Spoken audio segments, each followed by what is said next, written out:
Hello everybody, Jerry Vranch. I'm here to share with you our new Ultra Kit. The point of the Ultra Kit is to replace wire, and we should have brought a wire fly in here. However, everybody knows that wire kinks and gets bent and sometimes it breaks, and it can be a little difficult to replace a hook after you've fouled it up or what have you, and then you have to fight it back on through this big fat bent up head. And basically the overall situation is it didn't have very long durability. And so over the years I've kind of stewed with some stuff, and just recently finalized all the components of it, and we're able to offer this kit that basically consists of a 50-pound spider wire, 10 hooks, size 2 in this case, and 10 shanks. It's obviously enough to build 10 flies. And so there's the over tubing and the braid on the inside. And what I'm going to do here is I'm going to show you how to assemble this kit just straight out of the bag, as I would, so you at home can do this without any problems. Okay, so straight out of the kit, we've got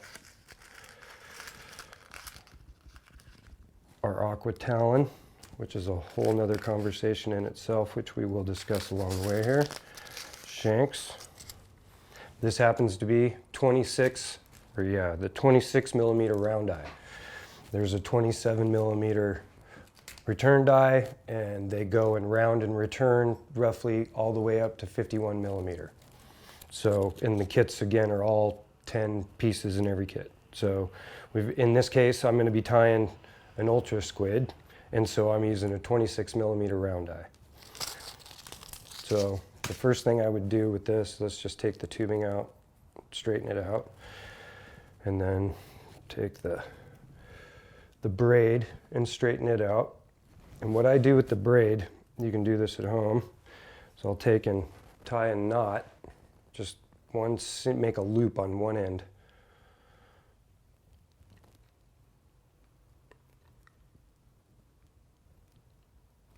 And on the back of my fly tying table, I'm going to turn it a little bit so you can see this. I have these two fasteners screwed into the side here. They're exactly roughly 5.5 inches apart. What I'm going to take is I'm going to put this braid with the loop side on here and stick it on there, and then just wrap this around there. And these are just regular panhead fasteners screwed into the side. You could put it in the top or even in a separate board if you want.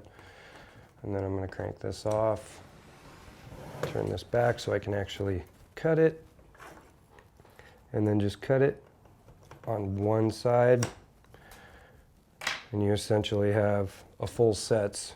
Besides the one with the loop, it's going to be a little bit longer.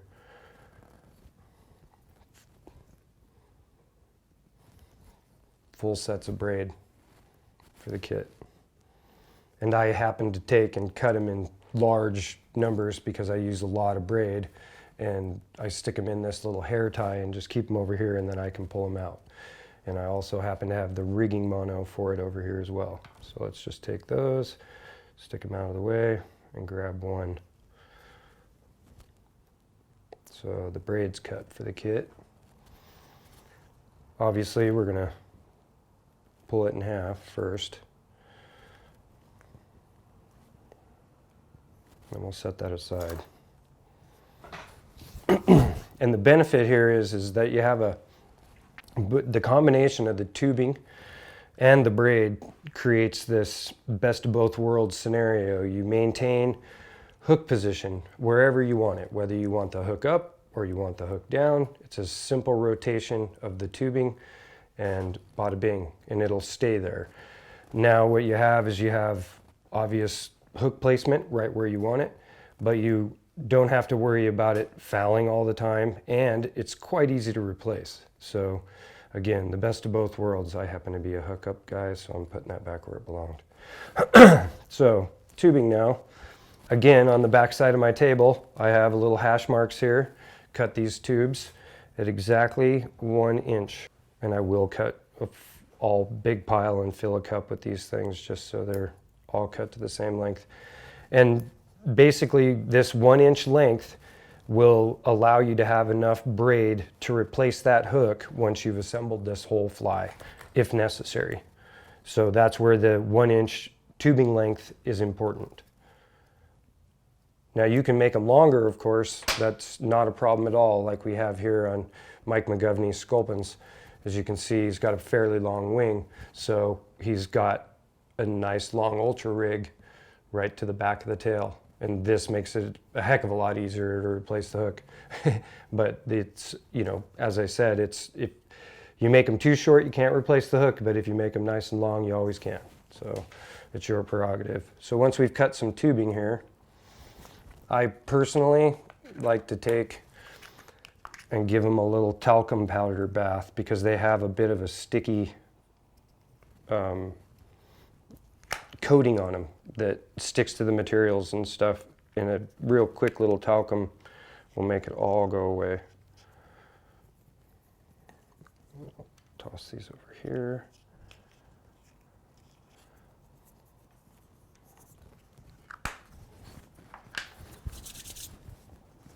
Then you end up with a nice little slippery piece of tubing.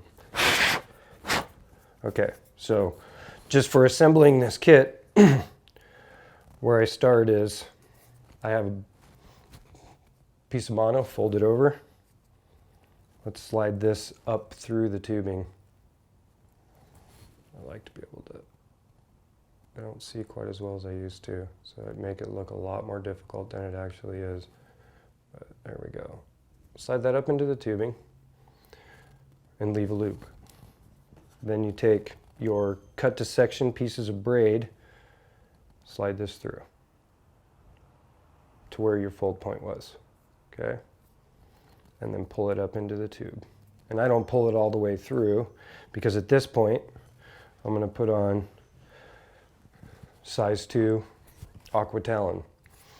Now, this is the new Aqua Talon, and this hook is a refined design on an old design that I've improved upon and been working on for a long time, trying to think about how to make a good fish-friendly hook that will work in all my fly tying applications and also be incredibly strong. And so obviously, nice round bend, little tiny micro barb for those that need one, and we have an upturned 22-degree upturned eye and about 3 degrees, 5 degree offset on the hook point. So they'll nicely slide into the corner. Okay, so the upturned eye is so you can get a really good girth hitch on wire or mono for those of you that want to do that.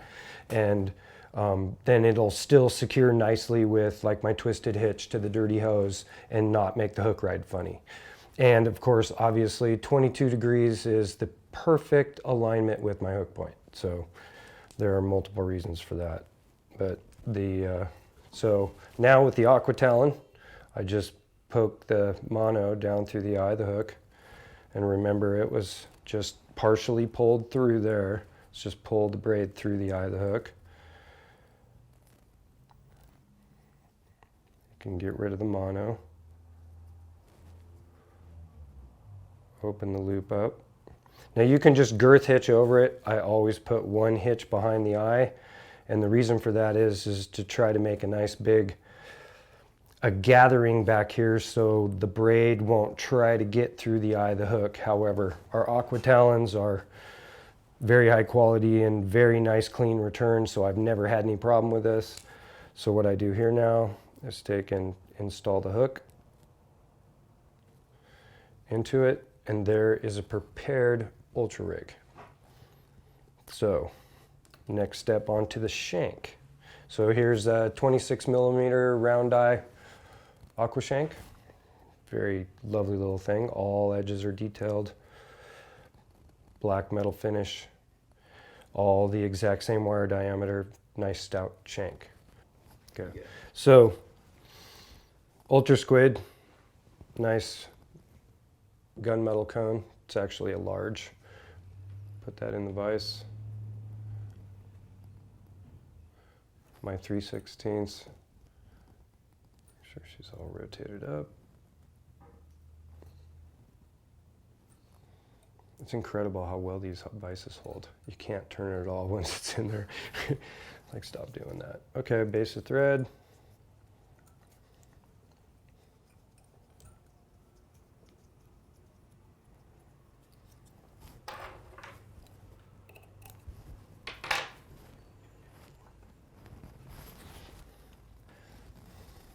And then, so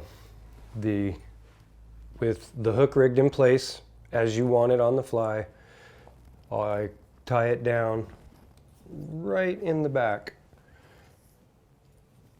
right up against it. Okay, so that thing's, you can see right there that you will have absolutely enough for the tang to fit, the ultra rig to fit onto the back of the fly, because you know you have 3/16 inside your vise. So what I do here then is I take my little bike magnet and get that hook out of my way, and I run this forward. Give it some really good tight turns, and then double back on itself.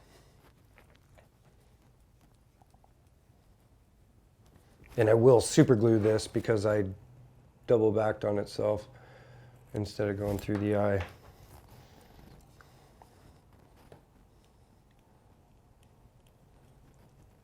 Tie that down. Give this some hardest haul. Nice juicy application so it's stuck on there real good. And then I'll put another bind of thread over it.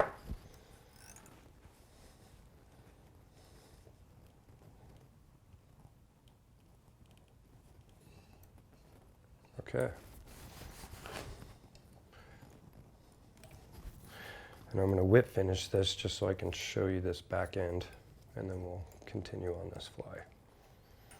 It's easier to see the example with no fly in the way. Okay, so now you see what you have is you have a nice hook assembly, a little bit of tang area, and all you'd have to do to install that on is slide it up there and then pull it tight again. Just make sure it's secured the way you want, hook up or down, and there you go, ultra rig hook assembly.